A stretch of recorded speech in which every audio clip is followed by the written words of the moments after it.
Vous êtes de plus en plus nombreux à nous suivre et à participer à l'évolution de la chaîne Afrique N24, et sincèrement nous tenions à vous en remercier. Nous lisons tous vos commentaires qui enrichissent le débat et vraiment nous vous demandons de nous soutenir, en aimant les vidéos pour une large diffusion, et pour continuer à avoir une ligne éditoriale indépendante, et vous proposer de nouvelles émissions toujours de plus en plus enrichissantes. Ne restons pas passifs, soyons actifs. Merci et à bientôt. Communiqué numéro 25.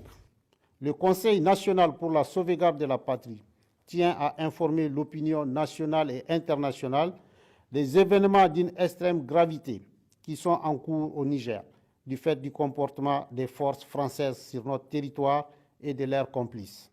En effet, ce jour 9 août 2023, aux environs de 6h30 du matin, la position de la garde nationale du Niger de Bourkou-Bourkou, 30 km du site aurifère de Samira, a fait l'objet d'une attaque.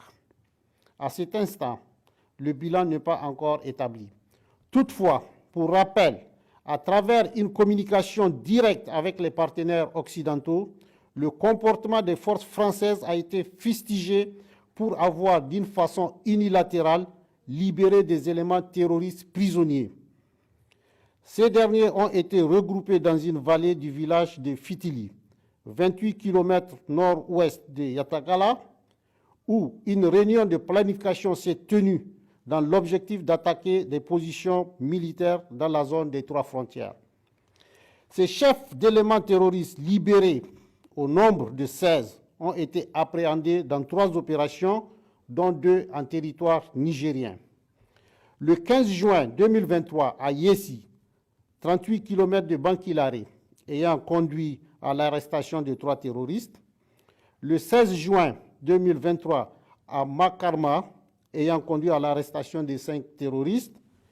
Le 7 juillet 2023, à Atissan, 15 km ouest Ouroura, 45 km nord-ouest Ayerou, en territoire malien, ayant conduit à l'arrestation de 9 terroristes. Toujours dans leur volonté manifeste de déstabilisation, ces forces françaises ont fait décoller ce jour 9 août 2023 un avion militaire de type A400M de N'Djamena à 6h01 locale. Cet aéronef a volontairement coupé tout contact avec le contrôle aérien à l'entrée de notre espace de 6h39 à 11h15 locale. Ces actes ci-dessus énumérés nous confortent dans notre analyse de la situation.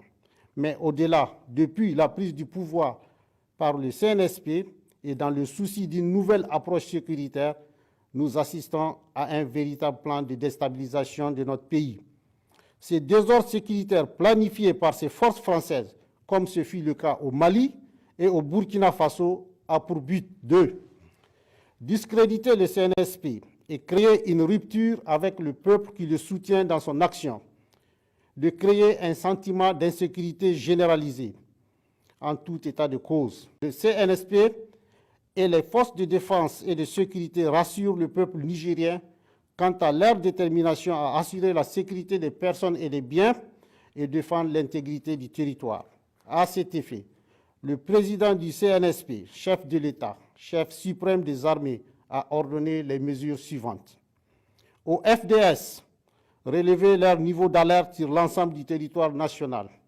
Au peuple de rester mobilisé et vigilant. Aux autorités compétentes de saisir les juridictions et instances internationales de la question. Vous êtes de plus en plus nombreux à nous suivre sur Afrique N24, et vraiment nous tenions à vous en remercier. Nous lisons tous vos commentaires qui enrichissent le débat et vraiment nous vous demandons de nous soutenir pour continuer à avoir cette ligne éditoriale indépendante, et vous proposer des émissions toujours de plus en plus enrichissantes. Merci et à bientôt. Likez la vidéo si ce n'est pas déjà fait. Laissez aussi votre point de vue en commentaire. Abonnez-vous et cliquez aussi sur la petite cloche de notification pour ne rien rater de nos prochaines vidéos. N'oubliez pas de partager aussi la vidéo et de la liker.